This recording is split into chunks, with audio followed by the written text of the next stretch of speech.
بسم الله الرحمن الرحيم. وعن باز بن حكيم عن أبيه عن جده رضي الله عنه أنه سمع رسول الله صلى الله عليه وسلم يقول في قوله تعالى: كنتم خير أمة أخرجت للناس، قال: أنتم تتمون 70 أمة، أنتم خيرها وأكرمها على الله تعالى. رواه الترمذي وابن ماجه والدارمي، وقال الترمذي: هذا حديث حسن.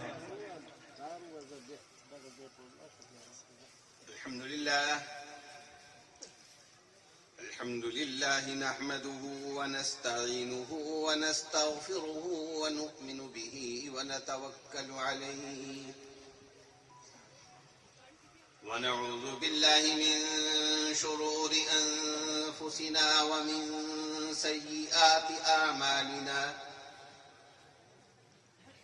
من يهده الله فلا مضل له ومن يضلله فلا هادي له،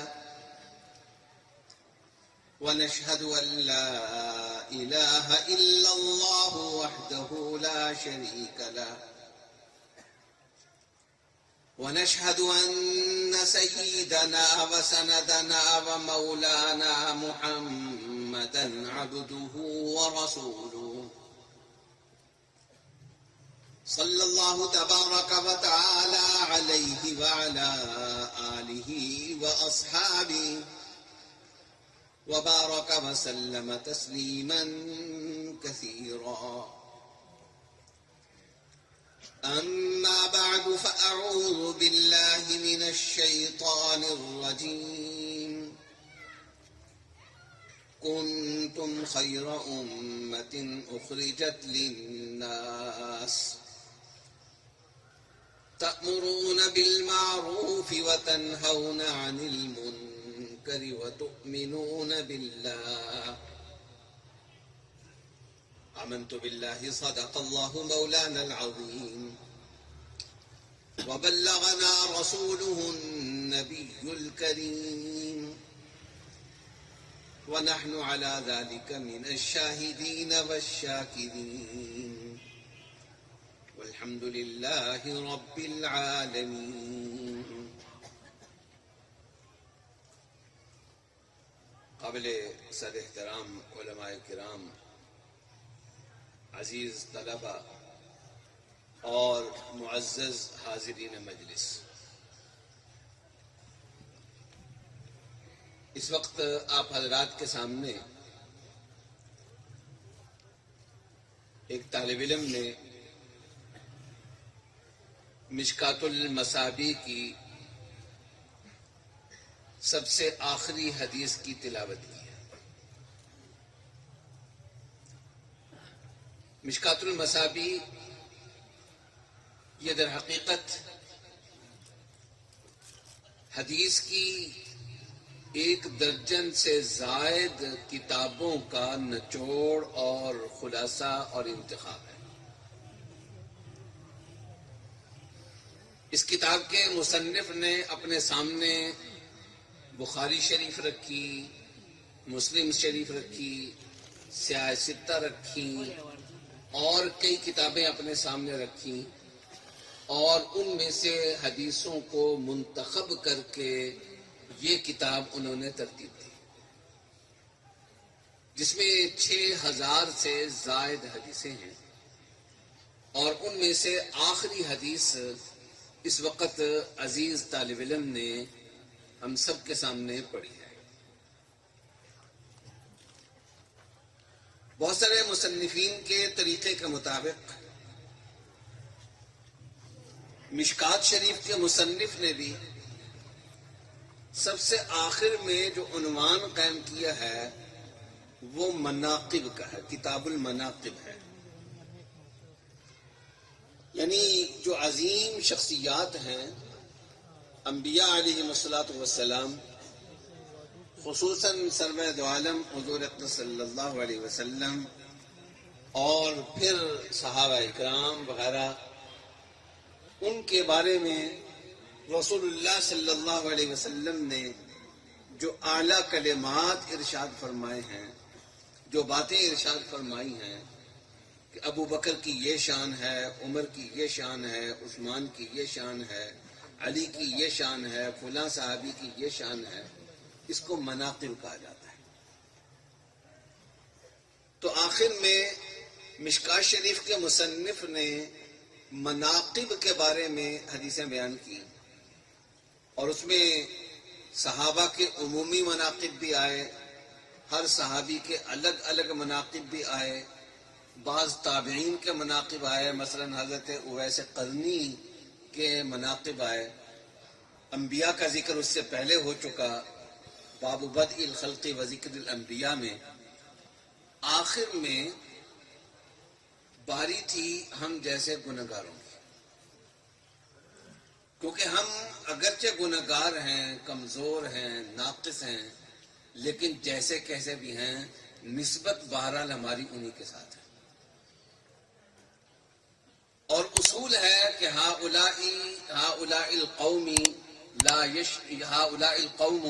لا یشقى جلیسهم، کہ یہ ایسے لوگ ہیں کہ ان کی ہم نشینی اختیار کرنے والا، ان کی صحبت اختیار کرنے والا، ان کی نسبت اختیار کرنے والا بھی محروم نہیں رہتا۔ اس لیے اللہ کے نبی صلی اللہ علیہ وسلم نے جہاں ابو بکر کی شان بیان کی، اور یقیناً بہت اونچی شان ہے، عمر کی شان بیان کی، بلال کی شان بیان کی، عبداللہ ابن مسعود کی شان بیان کی، معاذ بن جبل کی شان بیان کی، خالد بن الولید کی شان بیان کی، اور بہت سارے حضرات ہیں جن کی شان رسول اللہ صلی اللہ علیہ وسلم نے بیان فرمائی۔ تو وہیں آخر میں مشکوٰۃ کے مصنف نے عنوان قائم کیا ہے باب ثواب هذه الامہ، کہ اس امت کے درجات کیا ہیں، اس امت کا اجر و ثواب کیا ہے، اور اس امت کی شان کیا ہے۔ اور اس امت کی جو بھی شان ہے، جو بھی حیثیت ہے، وہ در حقیقت میری اور آپ کی وجہ سے نہیں ہے، بلکہ یہ سرکار کی طرف نسبت کی وجہ سے ہے۔ آپ سید الانبیاء ہیں، اس لیے آپ کی امت کو سید الامم کہا گیا ہے۔ آپ سید الرسل ہیں، اس لیے آپ کی امت سید الامم ہے۔ آپ خیر الانبیاء ہیں، اس لیے آپ کی امت خیر الامم ہے۔ آپ خاتم الانبیاء ہیں، اس لیے آپ کی امت خاتم الامم ہے۔ آپ آخری نبی ہیں، اس لیے آپ کی امت آخری امت ہے۔ آپ سب سے اونچے نبی ہیں، اس لیے آپ کی امت سب سے اونچی امت ہے۔ اس امت کی کیا اہمیت ہے، اور اللہ کے نبی صلی اللہ علیہ وسلم کی نظر میں اس امت کی شان اور اس امت کا مقام اور مرتبہ کیا ہے، اس بارے میں اس باب کی حدیثوں میں بتایا گیا ہے۔ اور یہ عزیز طالب علم اس موضوع پر 11 حدیثیں پڑھ چکے ہیں، اور اب جو حدیث پڑھی ہے آخری حدیث، یہ اس موضوع کی 12ویں حدیث ہے۔ 1 درجن حدیثیں ہیں اس پر۔ یہ جو آخری حدیث ہے، یہ حدیث بھی ہے، اور اس میں قرآن کریم کی اس آیت مبارکہ کا حوالہ بھی ہے جس کی تلاوت میں نے اب شروع میں کی ہے۔ گویا اختتام جو ہو رہا ہے وہ صرف حدیث پر نہیں ہو رہا، بلکہ قرآن اور حدیث پر ہو رہا ہے۔ اس حدیث کو روایت کر رہے ہیں بہز بن حکیم۔ ان کا پورا نسب ہے بہز بن حکیم ابن معاویہ بن حیدہ۔ بہز بن حکیم ابن معاویہ بن حیدہ رضی اللہ عنہ۔ بہز یہ بیٹے ہیں حکیم کے، اور حکیم بیٹے ہیں حضرت معاویہ بن حیدہ رضی اللہ تعالی عنہ۔ بعض یہ حدیث روایت کر رہے ہیں اپنے والد سے، یعنی حکیم سے، اور حکیم روایت کر رہے ہیں بہز کے دادا سے، یعنی حضرت معاویہ بن حیدہ رضی اللہ تعالیٰ عنہ. یہ صحابہ کرام میں سے ہیں اور ان صحابہ میں سے ہیں جنہوں نے رسول اللہ صلی اللہ علیہ وسلم کی صرف زیارت ہی نہیں کی بلکہ آپ کی حدیثیں روایت بھی کی.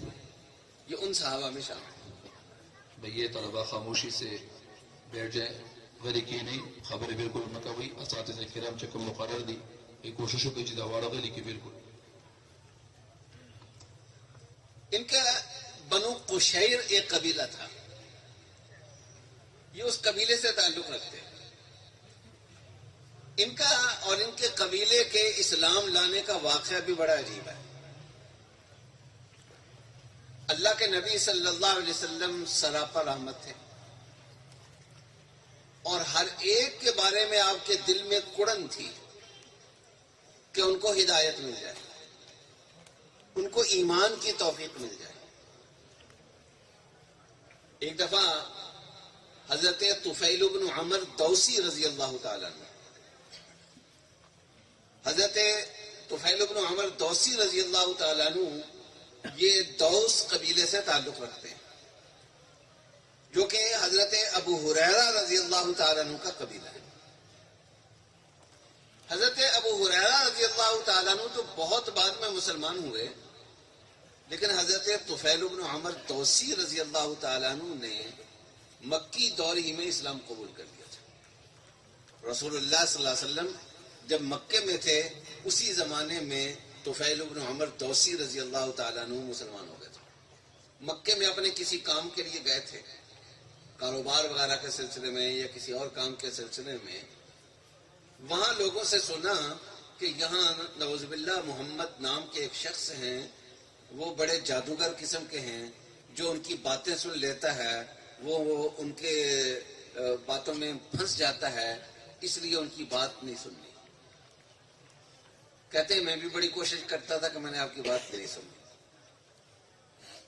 بیت اللہ کے پاس میں بیٹھا ہوا تھا کہ آپ تشریف لائے، نماز شروع کی اور کچھ الفاظ میرے کان میں پڑنے لگے. مجھے کشش محسوس ہوئی، لیکن میں نے اپنے کانوں کو زبردستی بند کر لیا کیونکہ بتایا گیا تھا کہ اس کی باتیں نہیں سننی. آدمی ان کے چکر میں آ جاتا ہے. تو اس لیے میں نے اپنے کانوں کو بند کرنے کی کوشش کی، لیکن بہرحال آواز کے اندر ایک کشش تھی، الفاظ میں ایک کشش تھی. پھر مجھے خیال آیا کہ یہ جنہوں نے مجھے منع کیا ہے ان کی باتیں نہیں سننی، عقل مند صرف یہی تو نہیں ہے، اللہ نے مجھے بھی تو عقل دی ہوئی ہے نا. تو میں ان کے پیچھے کیوں لگوں جب اللہ نے مجھے اپنا دماغ دیا ہوا؟ تو کیوں نہ میں ان کی باتیں سن لوں. اگر میرا دماغ قبول کرے تو مان لوں، اگر میرا دماغ قبول نہ کرے تو نہیں مانوں گا. جس طریقے سے میں ان کی باتیں سن کر کانوں میں انگلیاں ڈال رہا ہوں، اس کا مطلب تو یہ ہے کہ میں نے اپنی عقل کو فارغ کر دیا ہے اور ان کے پیچھے ہو گیا ہوں. تو مجھے کیا ضرورت ہے کسی کے ان کے پیچھے چلنے کی؟ چنانچہ میں نے آپ کی آواز سننی شروع کی، بعد میں آپ سے ملاقات کی اور آخر کار اسی ملاقات میں حضرت طفیل بن عمر دوسی رضی اللہ تعالیٰ عنہ مسلمان ہو گئے. اور مسلمان ہوتے ہی اپنے قبیلے میں جا کر دعوت کا کام شروع کر دیا. مکی دور میں جو دین کی دعوت تھی وہ صرف مکے میں نہیں چل رہی تھی، مکے سے باہر بھی کئی جگہوں پر چل رہی تھی. ان میں سے ایک جگہ یہ دوس قبیلہ تھا. محنت بہت کی لیکن قبیلے پر اثر کوئی نہیں ہو رہا تھا. ان کی محنت ہمت ہار گیا، حوصلہ ٹوٹ گیا اور رسول اللہ صلی اللہ علیہ وسلم کی خدمت میں حاضر ہو کر ایک دفعہ عرض کیا کہ اے اللہ، دوس پر آپ لعنت کر دیجئے، ان پر بددعا کر دیجئے، وہ ہلاک ہو جائیں کیونکہ وہ بات نہیں مان رہے.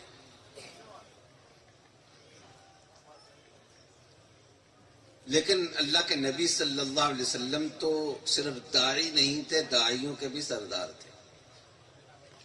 اور جو اصلی داعی ہوتا ہے وہ جلدی مایوس نہیں ہوتا. وہ مایوس تب ہوتا ہے جبکہ واقعتاً مایوسی کا موقع ہو. تو روایت میں آتا ہے کہ لوگوں نے سوچا کہ اب تو بنو دوس کی خیر نہیں ہے. اللہ کے نبی نے بد دعا کر دی تو بچے گا ان کا کچھ نہیں. تو رسول اللہ صلی اللہ علیہ وسلم نے فرمایا کہ اللہم اہدی دوسا وأتی بہم، کہ اللہ دوس کو ہدایت دیجیے اور ان کو میرے پاس لے آئیے. یہ کڑن تھی، غصہ نہیں نکالا بلکہ دعا کی کہ اللہ ان کو ہدایت عطا فرما دے، ہدایت کی توفیق عطا فرما دے. چنانچہ بعد میں یہ قبیلہ مسلمان بھی ہوا اور پھر اسی قبیلے میں سے ابو ہریرہ جیسا محدث بھی نکلا. تو طفیل بن عمر دوسی تو مایوس ہونے لگے تھے، لیکن اللہ کے نبی نے انہیں مایوس نہیں ہونے دیا.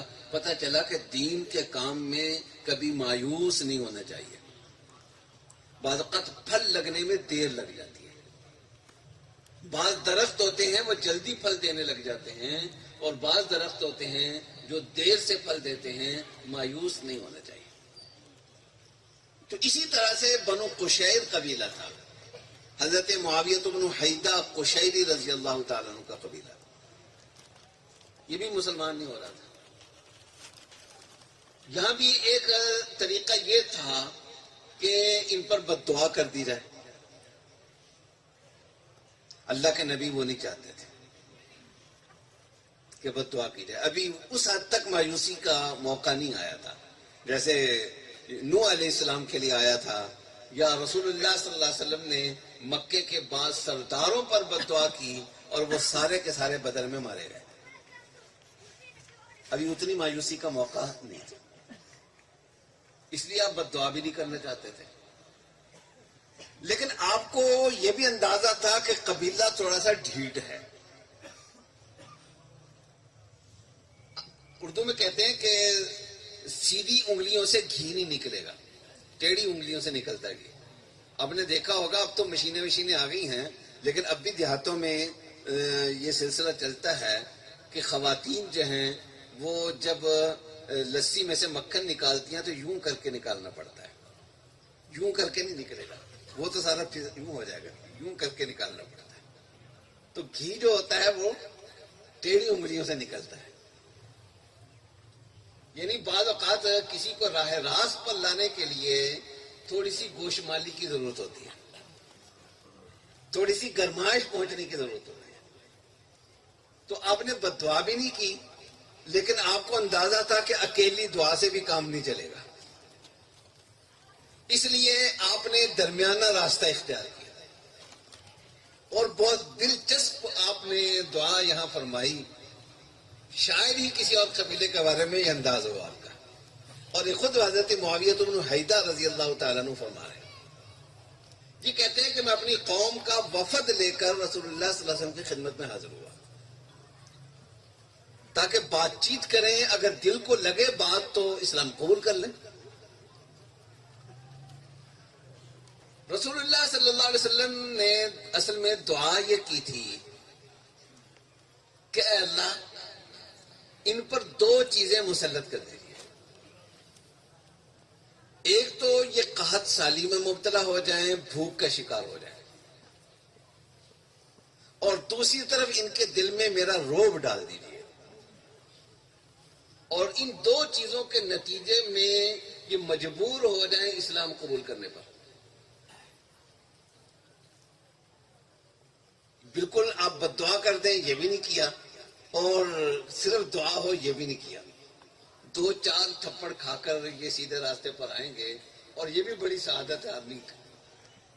رسول اللہ صلی اللہ علیہ وسلم کا ارشاد ہے کہ اللہ تعالیٰ بعض ایسے لوگوں سے خوش ہوتے ہیں جو جنت میں بیڑیوں کے اندر جکڑے ہوئے جاتے ہیں. وہ کیسے؟ فرمایا اس طریقے سے کہ وہ کافر تھے، مسلمانوں کے مقابلے میں جنگ کے اندر آئے، مسلمانوں نے ان کو قیدی بنایا، گرفتار کیا، بیڑیوں میں جکڑ کر لے آئے، اور اس زمانے کے مسلمان جو تھے ان کے حالات دیکھ کر وہ اسے اسلام قبول کرنے کی توفیق مل گئی. اگر بیڑیاں نہ پڑتی تو اسلام بھی نہ ہوتا. بعض اوقات آدمی پر مشکل وقت آتا ہے لیکن اس کے لیے فائدہ مند ثابت ہو جاتا ہے. بعض اوقات مشکل وقت آتا ہے اس کے لیے وہ ہدایت کا ذریعہ ثابت ہو جاتا ہے. حضرت عائشہ رضی اللہ تعالیٰ ام المؤمنین رضی اللہ تعالیٰ عنہ فرماتی ہیں کہ ایک کالی کلوٹی سی عورت تھی، باندیاں جیسے ہوتی ہیں، وہ رسول اللہ صلی اللہ علیہ وسلم کے پاس آئی ہوئی تھی، اور آپ نے مسجد کے ایک کونے میں اسے خیمہ لگا کر دیا ہوا تھا. اس خیمے میں وہ رہتی تھی اور میرے پاس بھی آ جایا کرتی تھی گپ شپ کے لیے، باتیں کرنے کے لیے.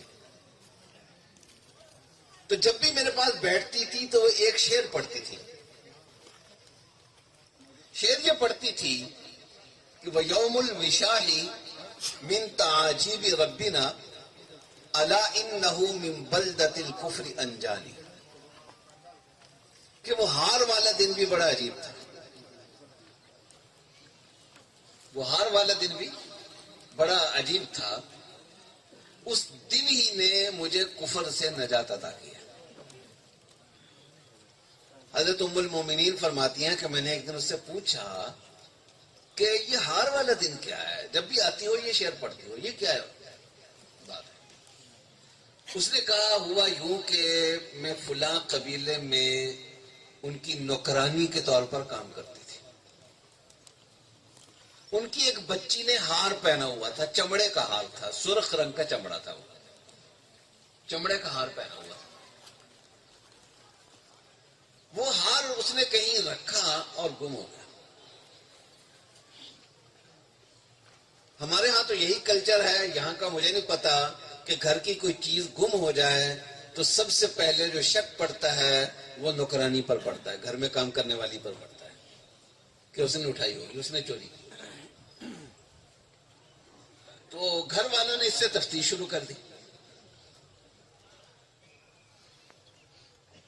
اور مارا پیٹا، حتیٰ کہ کپڑے اتارے اس کے تلاشی لینے کے لیے، اور ایسے انداز سے تلاشی لی کہ اس کو ذکر کرنا بھی مناسب نہیں ہے. ظاہر ہے یہ پریشان تھی، نوکرانی تھی، کچھ کہہ نہیں سکتی تھی، لیکن چوری اس نے نہیں کیا تھا، یہ بری تھی اس سے. لیکن ان کو بہرحال شک تھا، تو پتہ نہیں کیا کچھ ان کے ساتھ کیا. اتنے میں ایک چیل آئی اور وہ ہار پھینک کر چلی گئی. ہوا اصل میں یوں کہ چیل نے جب وہ ہار دور سے دیکھا سرخ رنگ کا تو اس نے سمجھا کہ یہ گوشت کا ٹکڑا ہے. وہ اٹھا کر لے گئی، لیکن جب اسے احساس ہوا کہ یہ میرے کھانے کی چیز نہیں ہے تو وہ پھینک گئی دوبارہ وہیں پر. تو کہتی ہے کہ میری برات تو ثابت ہو گئی. میں نے کہا یہ دیکھو یہ تمہارا ہار ہے اور مجھے خامخواہ تنگ کر رہے تھے اور میری عزت خامخواہ خراب کر رہے تھے. تو کہتی ہیں کہ میری برات تو ثابت ہو گئی لیکن میرا دل کھٹا ہو گیا ان سے کہ اس طرح کے گھٹیا لوگوں کے ساتھ میں نے نہیں ہو رہا. چنانچہ میں وہاں سے نکلی، چلتی چلاتی یہاں پہنچ گئی اور یہاں آ کر اللہ کے نبی مل گئے، مسلمان ہونے کی توفیق مل گئی. تو اگر وہ ہار کی آزمائش نہ آتی، وہ مشکل وقت نہ آتا تو ہدایت بھی نہ ملتی.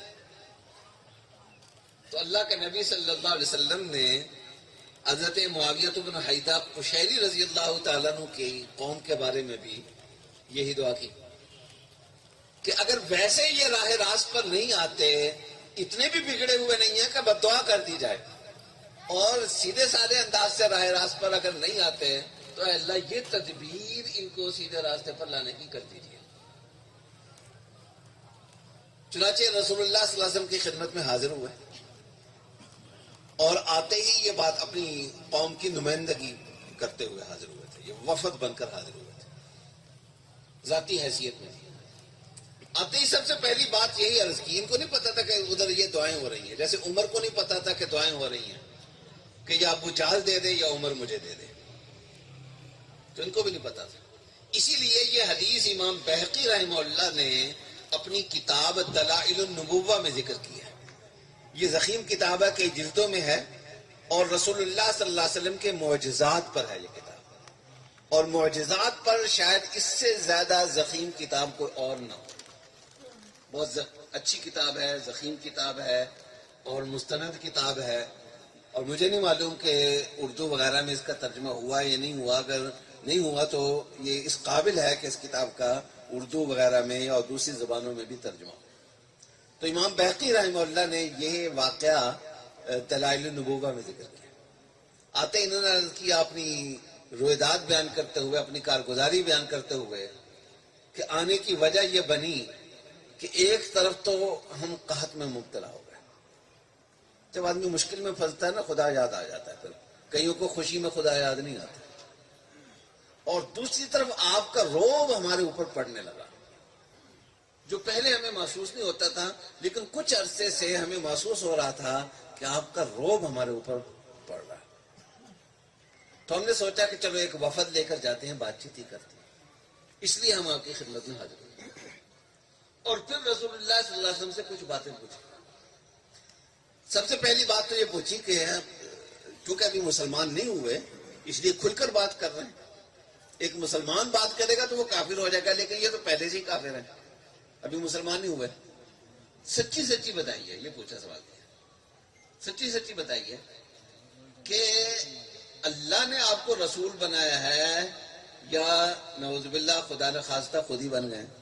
اللہ ورسلہ کرتا، اللہ نے بھیجا ہے.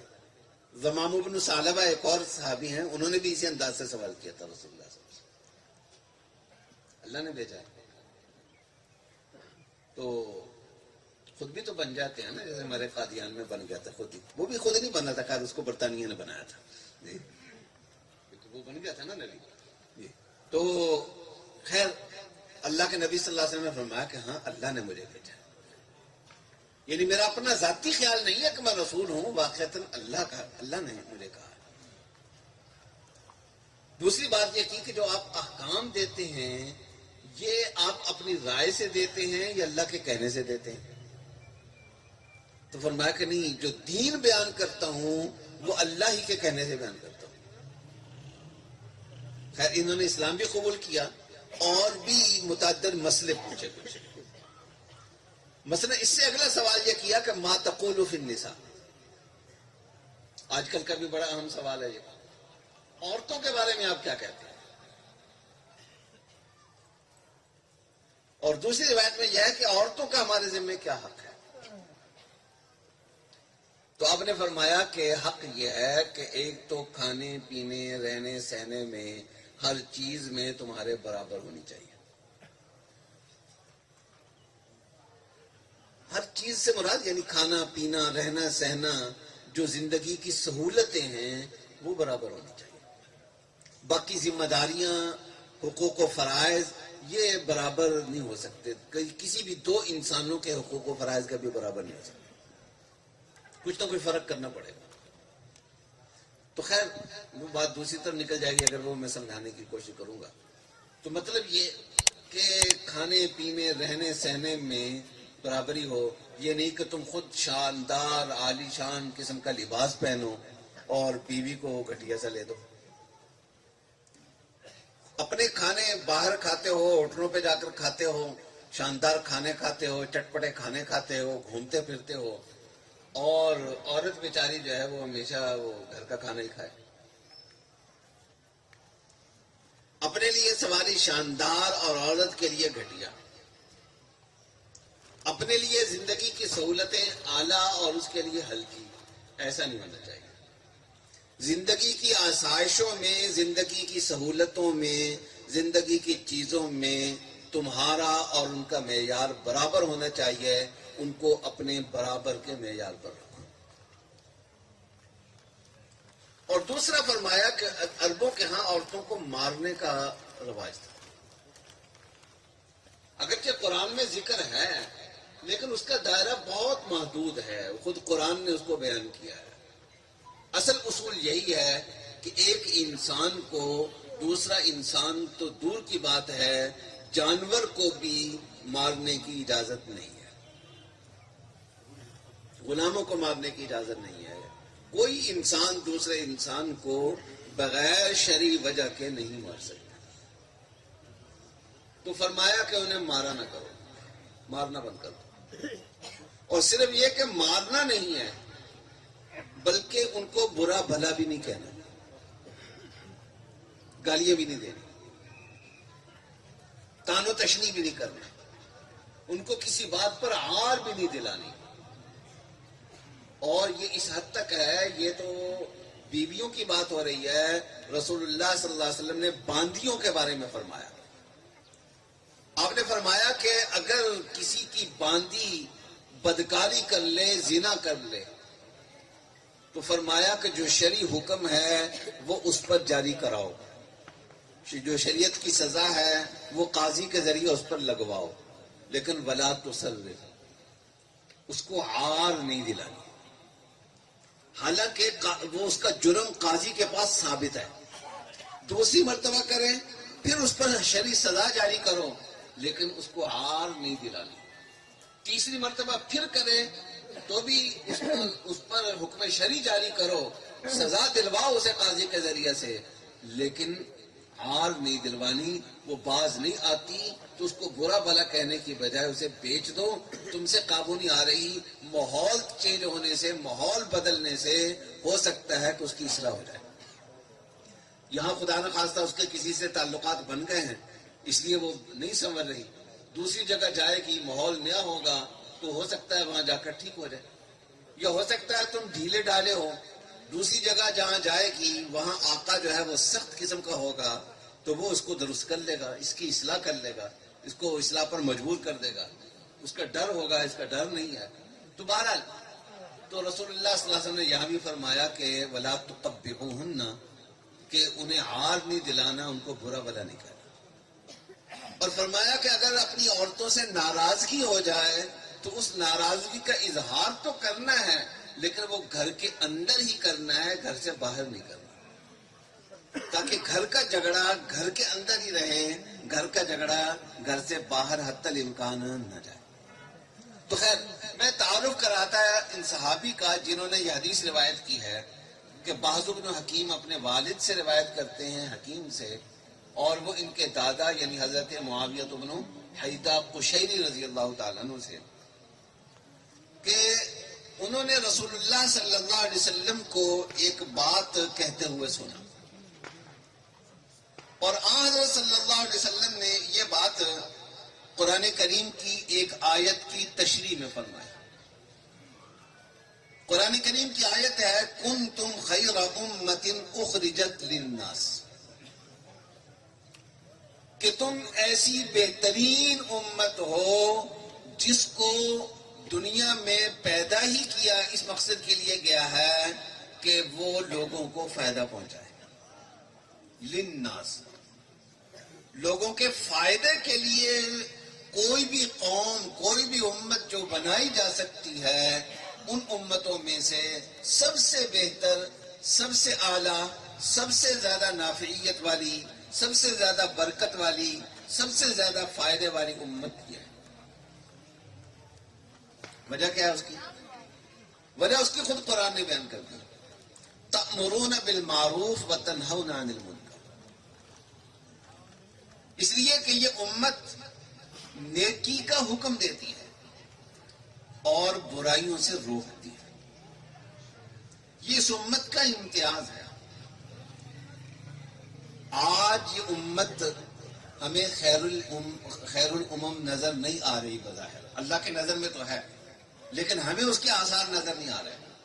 ہم دنیا کی اقوام میں نیچے ہیں اور دوسری اقوام ہمارے اوپر ہیں، وہ ہمارے اوپر غالب ہیں، ہم ان کے آگے مغلوب ہیں.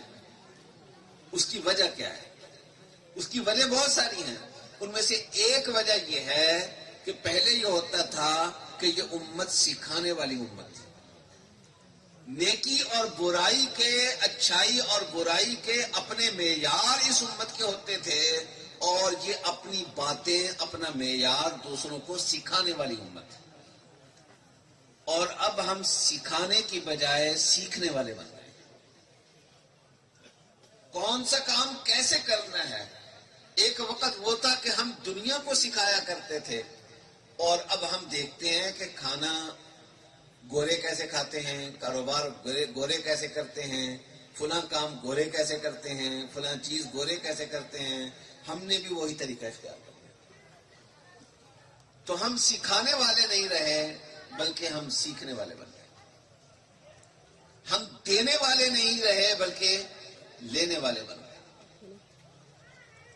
ہم نے اپنے معیار کو اپنے اوپر رکھنے کی بجائے اور اپنا معیار دوسروں تک پہنچانے کی بجائے دوسروں کے معیار کو بڑا مان لیا کہ جس کو وہ اچھا سمجھے وہ واقعتاً اچھا ہے، اور جس کو وہ برا سمجھے وہ واقعتاً برا ہے. تو اس لیے ہم نیچے لگ گئے. جب تک ہمیں یہ احساس تھا کہ اچھا کیا ہے برا کیا ہے، اس میں ہمارے معیار اپنے ہیں. ان کی بات بھی لیں گے تو اپنے معیار پر پرکھ کر لیں گے، اپنے معیار پر جانچ کے لیں گے. جب تک ہمارے اندر یہ خود اعتمادی تھی تب تک، اور جب تک ہم سکھانے والے تھے، سیکھنے والے نہیں تھے، تب تک ہم اوپر تھے. اور جب ہم اس کے برعکس ہو گئے، سیکھنے والے بن گئے، لینے والے بن گئے، تو ہم نیچے آ گئے. تأمرون بالمعروف وتنہون عن المنکر. اور یہ اس لیے بھی فرمایا کہ یہ ایک چیز ذہن میں رکھیں.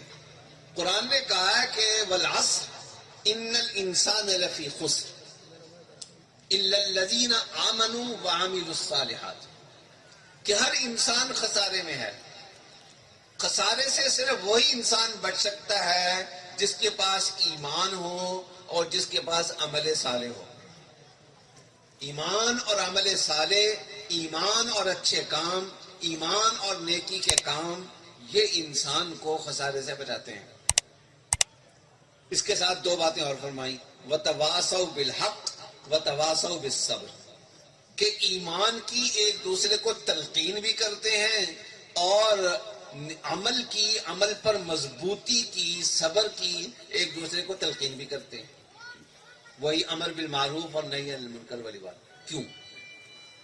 اس کی وجہ یہ ہے کہ عمل کرنے سے بات نہیں بنتی، اکیلے عمل سے بات نہیں بنتی. سب سے پہلے ایمان ضروری ہے. ایمان کے بعد اور ضروری ہے وہ یہ کہ جو تمہارا عقیدہ ہے، جو تمہارا ایمان ہے، اس کو بیان بھی کرو. جو تمہارا عمل ہے، جس کو اچھا سمجھتے ہو اس کو اچھا کہو، اور جس کو برا سمجھتے ہو اس کو برا کہو. جب تک کہنے سننے کا ماحول نہیں ہوگا عمل بھی کمزور ہونا شروع ہو جائے گا. نماز کی تلقین چل رہی ہے، نماز کا کہنا سننا چل رہا ہے تو نماز بھی قائم رہے گی. نماز کا کہنا سننا ختم ہو جائے گا تو نماز بھی ختم ہو جائے گی. پہلے ایک کی کمزور ہوگی، دیکھا دیکھی دوسرے کی کمزور ہوگی، تیسرے کی کمزور ہوگی. کیونکہ عمل میں مضبوطی جو آتی ہے وہ ماحول سے آتی ہے، اور ماحول بنتا ہے کہنے سننے سے. ماحول بنا.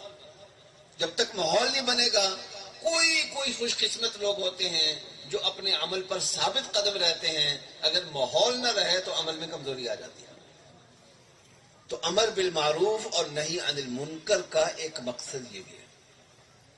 کنتم خیر امت، اس امت کے پاس بہترین نمونہ ہے عمل کا، اس امت کے پاس بہترین طریقہ ہے عمل کا. لیکن جب تک یہ امت اسے بیان نہیں کرے گی، تلقین نہیں کرے گی، کہنا سننا نہیں کرے گی، تب تک اس کی اپنی زندگی میں نہیں آئے گا. اور جب تک اس امت کی اپنی زندگی میں نہیں آئے گا، خود نمونہ نہیں بنے گی، یہ اپنا نمونہ دوسروں کے سامنے پیش کرنے کے قابل بھی نہیں. آج کتابوں میں ہمارے دین موجود ہے لیکن میری اور آپ کی عملی زندگی میں موجود نہیں. وہ کہتے ہیں مسلمان ملکوں کا جو حال ہے اس وقت، وہ ایک جگہ کوئی لطیفہ پڑھ رہا تھا، وہ کسی مصری کا لکھا ہوا تھا اس لیے مصر کے بارے میں تھا، لیکن پاکستان پر بھی وہ پورا ساتھ دیتا تھا کہ ایک مشین بنائی، چوری ہونے لگی، تو جاپانیوں نے ایک مشین بنائی، وہ فلاں ملک کے اندر لگائی گئی، تو اس مشین کا رزلٹ یہ تھا کہ وہ 20 منٹ کے اندر اس نے چور پکڑنا شروع کر دیا، چوری ہوئی 20 منٹ میں چور پکڑ لیا۔ ایک اور ملک میں لگائی تو اس کا رزلٹ یہ آیا کہ 15 منٹ میں چور پکڑ لیا اس نے۔ ایک اور ملک میں لگائی، اس کا رزلٹ یہ آیا کہ 10 منٹ میں اس نے چور پکڑ لیا۔ وہی مشین مصر میں لگی ہے، یوں کہیے وہ پاکستان میں لگائی گئی کہ یہاں دیکھیں یہاں کیا رزلٹ ہے، تو یہاں 5 منٹ میں وہ مشین چوری ہو گئی۔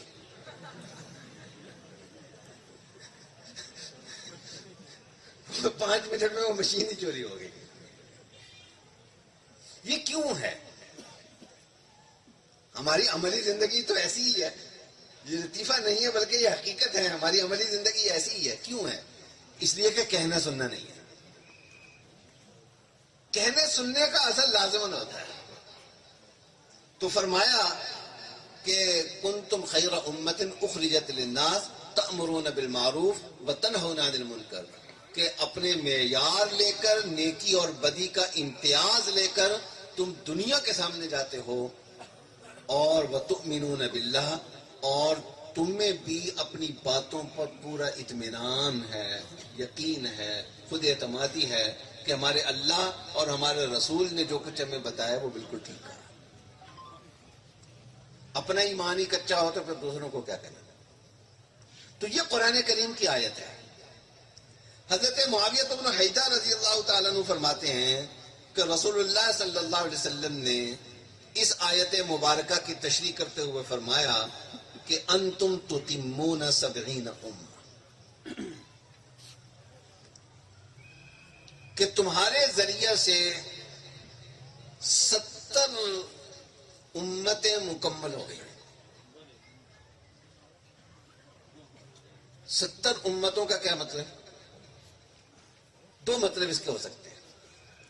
ایک یہ کہ ہو سکتا ہے کہ مجموعی طور پر امتیں جو گزری ہیں ان کی کل تعداد 69 ہو اور اس امت کا نمبر 70واں ہے۔ کل 70 امتیں ہیں جن میں سے یہ آخری امت ہے۔ پھر آگے ہر امت کی آگے شاخیں وہ کئی بنتی جائیں گی، وہ بہت زیادہ ہو جائیں گی۔ اس کو یوں کہیں گے ان طالب علموں کی زبان میں کہ 70 کا جو عدد ہے یہ تحدید کے لیے ہے، یعنی ایگزیکٹ 70 امتیں ہیں جن میں سے 69 گزر چکی ہیں اور یہ آخری امت ہے۔ مطلب یہ کہ اس کے بعد اب کوئی امت نہیں آنے والی۔ کوئی امت نہیں آنے والی کا مطلب یہ ہے کہ کوئی نبی اور رسول بھی نہیں آئے گا، کیونکہ نبی اور رسول جو ہے، امت جو بنتی ہے وہ ہمیشہ نبی اور رسول سے بنتی ہے۔ یہی وجہ ہے کہ جن لوگوں نے اپنا نبی الگ مان لیا، اپنا رسول الگ مان لیا، تو اس کے بعد ان کو پچھلی امت میں شامل رہنے کا، مسلمان کہلانے کا کوئی حق حاصل نہیں ہے، کیونکہ جب نبی الگ ہو جاتا ہے، رسول الگ ہو جاتا ہے، تو امت الگ ہو جاتی ہے۔ تو خیر، تو ایک مطلب اس کا یہ ہے، 70 کا مطلب کہ ایگزیکٹ 70 ہی مراد ہے۔ 70 کا عدد تحدید کے لیے۔ کبھی کوئی عدد بولتے ہیں اور مراد اس سے کثرت ہوتی ہے، تکثیر ہوتی ہے۔ مثلا 20 لوگ یہاں آئے، میں نے آپ کو 20 مرتبہ یہ بات کہی ہے۔ 20 مرتبہ کا یہ مطلب نہیں کہ تسبیح ہاتھ میں پکڑ کر یا انگلیوں پہ گن کر 20 مرتبہ یہ بات کہی میں نے، بلکہ 20 کا مطلب یہ ہوتا ہے کہ میں نے بہت مرتبہ یہ بات کہی ہے۔ تو اسی طرح اس صورت میں مطلب یہ ہوگا کہ انتم تتمون 70 امہ، کہ امتیں تو بے شمار آئی ہیں، امتیں بہت ساری آئی ہیں، 70 کا معنی بہت ساری امتیں آئی ہیں، لیکن تمہارے آنے سے امتوں کی آمد کا سلسلہ بند ہو گیا ہے، ختم ہو گیا۔ تمہارے ذریعے سے جتنی امتیں اللہ نے بھیجنی تھی وہ پوری ہو گئی ہیں۔ اب کوئی اور امت پائپ لائن میں نہیں ہے، اب کوئی اور امت اللہ کے ارادے میں نہیں ہے، اب اللہ کوئی اور امت نہیں بھیجیں گے، اور امت اس لیے نہیں بھیجیں گے کہ کوئی اور نبی نہیں آنا، کوئی اور رسول نہیں آنا۔ حضرت عیسیٰ علیہ السلام آئیں گے، وہ اللہ کے نبی اور رسول ہوں گے اپنی جگہ، لیکن اس دنیا کے اندر جو کام کریں گے وہ رسول اللہ صلی اللہ علیہ وسلم کی شریعت کے مطابق کریں گے، اور آپ کی شریعت کی ماتحتی میں کریں گے، اور اس امت کی قیادت کریں گے۔ تو فرمایا کہ 70 امتیں یا بہت سی امتیں گزری، یہ آخری امت ہے، اور اس کی 2 خصوصیتیں، آخری ہونے کے علاوہ 2 خصوصیتیں اور ہیں۔ فرمایا کہ انتم خیرھا واکرمھا علی اللہ تعالی، کہ ایک تو یہ کہ یہ امت جو ہے وہ سب سے خیر ہے، خیر الامم ہے۔ خیر کا جو لفظ ہے عربی زبان میں، اس میں 2 معنی خاص طور پر پائے جاتے ہیں۔ ایک معنی تو پایا جاتا ہے چنے ہوئے ہونے کا، منتخب کیا ہوا۔ آپ دکان سے سیب خریدیں گے، ریڑی پہ سیب رکھے ہوئے ہیں، دکان پہ سیب رکھے ہوئے ہیں، تو آپ چن چن کر جو اچھے اچھے ہیں وہ نکال دیں گے ان میں سے۔ اس کو کہتے ہیں اختیار عربی میں، خیر، جس کو چن لیا وہ خیر ہو گیا، چنا ہوا۔ یہ امت چنی ہوئی امت، چونکہ نبی جو ہیں وہ مصطفیٰ اور مجتبی ہیں، اس لیے یہ امت جو ہے یہ بھی چنی ہوئی امت ہے، منتخب کی ہوئی امت ہے۔ اور دوسرا خیر کا لفظ میں دوسرا معنی جو شامل ہے وہ ہے نافعیت کا، فائدے کا۔ یہ فائدہ مند امت ہے، یہ نافعیت والی امت ہے۔ گویا اللہ کے نبی کی جتنی نسبت زیادہ یہ امت اپنائے گی، اتنی ہی یہ فائدہ مند بنتی چلے گی، نافعیت۔ اور یہ دونوں چیزیں ہی درست ہیں، اس لیے کہ جو بہترین ہوتا ہے، جو نافع ہوتا ہے، وہی برقرار رہتا ہے، وہی موجود رہتا ہے۔ یہ آخری امت ہے، اس کا مطلب یہ کہ پائیدار امت ہے، ختم نہ ہونے والی امت ہے، قیامت تک رہنے والی امت ہے۔ اور قرآن نے جو بتایا کہ پائیدار چیز کون سی ہوتی ہے، تو قرآن نے فرمایا کہ وَأَمَّا مَا يَنْفَعُ النَّاسَ فَيَمْكُثُ فِي الْأَرْضِ، کہ جو چیزوں کے لیے فائدہ مند ہوتی ہے، لوگوں کے لیے فائدہ مند ہوتی ہے، اس کو اللہ دوام عطا فرماتا ہے۔ تو اس امت میں اللہ نے ہمیشہ فائدہ رکھا ہے۔ یہ عزیز طلبہ چند حدیثیں پہلے پڑھ چکے ہیں کہ رسول اللہ صلی اللہ علیہ وسلم نے فرمایا کہ اس امت کا کوئی حصہ بھی فائدے سے خالی نہیں ہے۔ برے لوگ ہر زمانے میں ہوں گے صحابہ کے بعد، لیکن بحیثیت مجموعی خیر ہر دور میں کچھ نہ کچھ موجود رہے گی، کچھ نہ کچھ لوگ خیر کے حامل رہیں گے، نافعیت کے حامل رہیں گے۔ تو فرمایا کہ انتم خیرھا، پہلی بات تو یہ ہے کہ تم سب سے بہتر امت ہو، یعنی سب سے زیادہ فائدہ پہنچانے والی امت ہو، دوسروں کو نفع پہنچانے والی امت ہو۔ اور دوسری بات فرمائی وَأَكْرَمُهَا عَلَى اللَّهِ تَعَالَى، اللہ کی نظر میں اور امتوں کی بھی بڑی قدر ہے، ان میں بھی بڑے بڑے نیک لوگ پیدا ہوئے ہیں، لیکن اس امت کی قدر و قیمت، اس امت کی ویلیو اللہ کی نظر میں سب سے زیادہ ہے۔ اس امت سے زیادہ فائدہ مند امت کوئی اور نہیں ہے، اور اس امت سے زیادہ اللہ کی نظر میں محبوب امت کوئی نہیں ہے، اس امت سے زیادہ اللہ کی نظر میں قدر و قیمت والی امت کوئی نہیں ہے۔ یہ اس آیت کی تشریح میں سرور دو عالم حضور اقدس صلی اللہ علیہ وسلم نے یہ بات ارشاد فرمائی۔ یہ حدیث میں نے جیسا کہ شروع میں بتایا کہ مشکات المصابیح کے مصنف نے 1 درجن سے زائد کتابیں اپنے سامنے رکھی اور ان میں سے حدیثیں منتخب کی ہیں، تو اس کے بارے میں بھی بتا رہے ہیں کہ یہ حدیث ترمذی میں بھی موجود ہے، ابن ماجہ میں بھی موجود ہے، اور دارمی میں یعنی سنن دارمی میں بھی موجود ہے۔ اور امام ترمذی نے یہ کہا ہے کہ ھذا حدیث حسن، کہ یہ حدیث حسن ہے۔ سب سے آخر میں جو لفظ لے کر آئے ہیں وہ حسن کا لفظ ہے، یہ اشارہ کیا ہے حسن خاتمہ کی طرف، کہ ہمیشہ اللہ تعالیٰ سے حسن خاتمہ مانگنا چاہیے. اللہ تعالیٰ آخری وقت اچھا لے آئے تو سب کچھ ہو گیا. اس کے بعد مصنف کہتے ہیں قال مؤلف الکتاب شکر اللہ سعیہ واتم علیہ نعمتہ. اس کتاب کے مصنف کہتے ہیں اللہ ان کی اس محنت کو قبول کریں اور اپنی نعمتیں مکمل طور پر انہیں عطا فرمائیں. مصنف کہتے ہیں کہ قد وقع الفراغ من جمع الاحادیث النبویہ صلی اللہ علیہ وسلم آخر یوم الجمعۃ من رمضان عند رؤیت ہلال شوال. کہ یہ جو احادیث نبویہ 6000 سے زیادہ حدیثیں جمع کی گئی ہیں، اس کام سے فراغت کب ہوئی ہے؟ تو فرمایا کہ اس کام سے فراغت ہوئی ہے جمعے کا دن تھا اور رمضان کا مہینہ تھا اور رمضان کی آخری تاریخ تھی اور عید کا چاند دیکھا جا رہا تھا. گویا تقریباً افطاری کا وقت تھا. چاند رات ہمارے ہاں تو گھومنے پھرنے کی رات ہوتی ہے، عیش کرنے کی رات ہوتی ہے، اور روزے کے آخر میں تو بندہ ویسے ہی تھکا ہوا ہوتا ہے، اور آخری روزہ اس میں تو بہت زیادہ تھکا ہوا ہوتا ہے. اور ہمارے ہاں یہ مشہور ہے کہ جمعے کا جو روزہ ہوتا ہے وہ زیادہ ٹائٹ ہوتا ہے. تو آخری روزہ بھی ہے اور جمعے کا روزہ بھی ہے، ٹائٹ قسم کا روزہ ہے، تو سخت قسم کا روزہ ہے. لیکن اس کے باوجود اس وقت کے اندر بھی جبکہ ہم فارغ بیٹھے ہوتے ہیں، یہ مصنف جو ہیں وہ اپنی علمی مصروفیت میں لگے ہوئے ہیں. اس سے آپ علمی شغف کا اندازہ لگائیں کہ علم میں انہماک ان لوگوں کا کتنا تھا. ایسے ہی اللہ تعالیٰ نے اس کتاب کو اتنی زیادہ قبولیت عطا نہیں کی. قبولیت کے پیچھے وجوہات ہوتی ہیں. تو فرمایا کہ شوال رمضان کے آخری لمحات کے اندر یہ کتاب مکمل ہوئی ہے.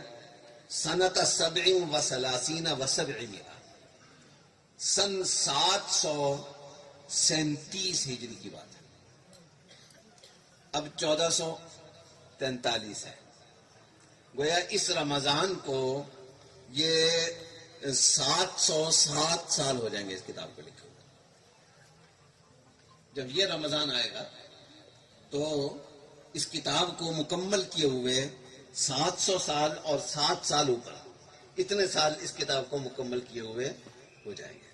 مصنف اتنے عرصے سے قبر میں پڑے ہوئے ہیں، لیکن جتنے لوگ دنیا میں مشکات پڑھ رہے ہیں ان سب کا اجر و ثواب ان کو وہاں مل رہا ہے. کتنی خوش قسمتی ہے، کتنی بڑی بات ہے. اس لیے رسول اللہ صلی اللہ علیہ وسلم نے فرمایا کہ آدمی مر جاتا ہے جب تو اس کے عمل کا سلسلہ ختم ہو جاتا ہے، لیکن کچھ چیزیں ایسی ہیں جس کا فائدہ بعد میں بھی اسے پہنچتا رہتا ہے. ان میں سے ایک چیز ہے او علم ينتفع به، اپنے پیچھے کوئی علم چھوڑ جائے، شاگردوں کی شکل میں، کتابوں کی شکل میں علم چھوڑ جائے، تو جو علمی کام ہوتا رہتا ہے اس سے لوگ فائدہ حاصل کرتے رہتے ہیں. اس سب کا اجر و ثواب وہ قبر میں پڑے ہوئے آدمی کو ملتا رہتا ہے.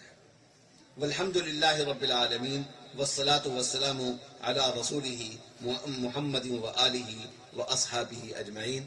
ان الفاظ پر مصنف رحمہ اللہ نے اللہ کی حمد و ثنا سے ہی کتاب کا آغاز کیا تھا، اور اللہ تعالیٰ کی حمد و ثنا پر ہی مصنف نے اپنی کتاب کا اختتام کیا ہے. آخر میں اس ادارے کو اور ان عزیز طلبہ کو جنہوں نے علم حاصل کرنے اور علم حدیث حاصل کرنے کا ایک اور اہم مرحلہ مکمل کر لیا ہے، اب صرف 1 سال ان کا باقی رہ گیا ہے. اس مرحلے کی تکمیل پر میں ان عزیز طلبہ کو بھی مبارکباد پیش کرتا ہوں، اور ان کے جو خاندان والے ہیں، والدین ہیں، انہیں بھی مبارکباد پیش کرتا ہوں، اور ان کے اساتذہ کو اور اس ادارے کے منتظمین کو بھی مبارکباد پیش کرتا ہوں. اور خاص طور پر محتمم صاحب نے بتایا، ناظم صاحب نے، کہ ان میں جو طلبہ، ان میں 2 طلبہ سال کے درمیان میں ایک روڈ حادثے کے اندر شہید ہو گئے. رسول اللہ صلی اللہ علیہ وسلم کا ارشاد ہے کہ اس طرح کی حادثاتی موت میں جو آدمی مارا جاتا ہے، جو مسلمان مارا جاتا ہے، وہ بھی شہید ہوتا ہے. یہ بھی شہادت کی موت ہے. رسول اللہ صلی اللہ علیہ وسلم نے ایک مرتبہ صحابہ سے پوچھا کہ شہید کسے کہتے ہو؟ انہوں نے فرمایا کہ جو اللہ کے راستے میں لڑتے ہوئے قتل ہو جائے، لڑائی کے دوران کافروں کے ہاتھوں مارا جائے۔ صحابہ نے کہا، آپ نے فرمایا کہ نہیں، شہید کی یہ ڈیفینیشن، شہید کی یہ تعریف مجھے پسند نہیں۔ اس لیے پسند نہیں ہے کہ میں یہ چاہتا ہوں کہ میری امت میں شہید زیادہ ہوں، اور اس طرح سے تو میری امت میں شہید تھوڑے ہوں گے، شہیدوں کی تعداد زیادہ نہیں ہوگی۔ میں یہ چاہتا ہوں کہ صدیقین بھی ہوں، شہداء بھی ہوں، صالحین بھی ہوں، میری امت میں ہر طبقے کے لوگ بہت بڑی تعداد ہوں۔